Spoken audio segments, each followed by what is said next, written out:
If you're the sort of person that wants to make a difference in your career, then this book is for you.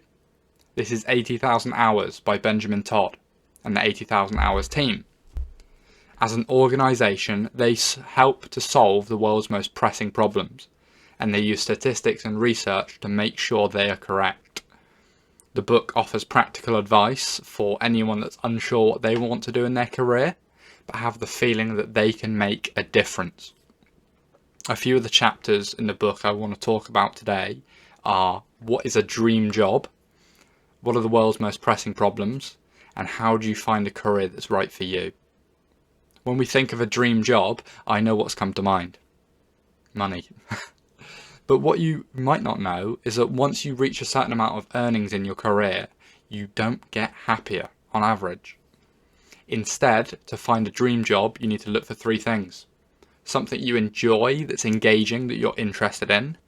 Something you're good at, so you can naturally work to get better. And lastly, something that helps others.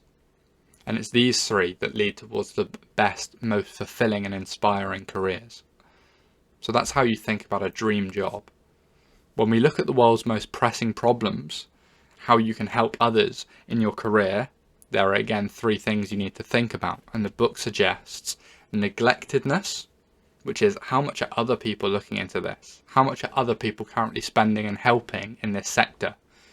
If a problem is neglected, your impact will be greater. The second is scale. If nobody works on this, what is the problem? What's the worst case scenario? How many people would it impact? If it's a large number of people it impacts, your work will make a bigger difference. And lastly, solvability. There are some problems that are so far ahead, we probably can't solve them yet. But others that we have the tools for now. If you work towards a problem that's solvable, you're likely to make a bigger impact. And the last chapter I want to talk about from the book is how to find a career that's right for you. What really interested me in this book was they've done a lot of research into the different ways we find careers that are right for us.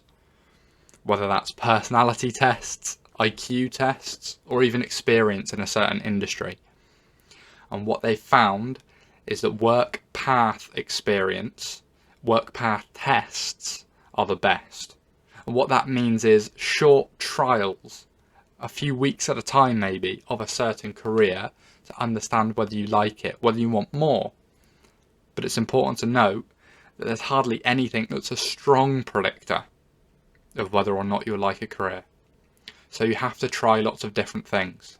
Now, of course, and as I've said in my previous videos, you can't try every career. So the advice they suggest is make yourself a massive list of all the careers that you think you would be good at, that you would enjoy, or that would make a difference. A big list. Go for it. Really go for it. Fill up the page. And once you start rating these things on those three criteria, how good you are, how much you enjoy it or think you'll enjoy it, and how much difference you think they'll make, you can start to whittle them down.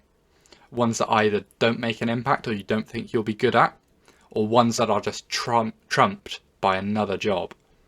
And once you've honed that down to a short list, you can begin to ask yourself, what's the quickest, cheapest, easiest way I could try this career, to put myself in the shoes of someone that does this? Alongside this, speak to people that do that as a career.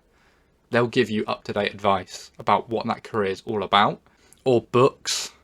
If you buy the books and you're interested in what you're reading, you'll keep going back to it. And that's a good indicator whether or not you'll like it as a career.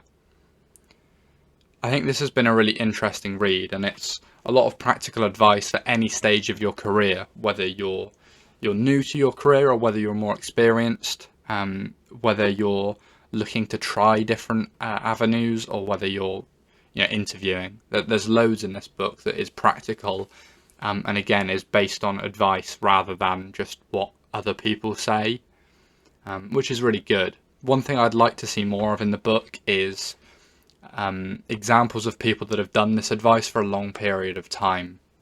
Of course, the advice is relatively new, so it's difficult to have people that have done this advice for 20 years to say how they felt about it, where they were in their careers and where they are now. So I suppose maybe the irony is you want a bit more of a gut feeling approach rather than the factual approach. But overall, I would recommend this book to people that are leaving education, especially our age, people that want to make a difference in their career but really have no idea what they want to do. So that is 80,000 Hours by Benjamin Todd and the 80,000 Hours team.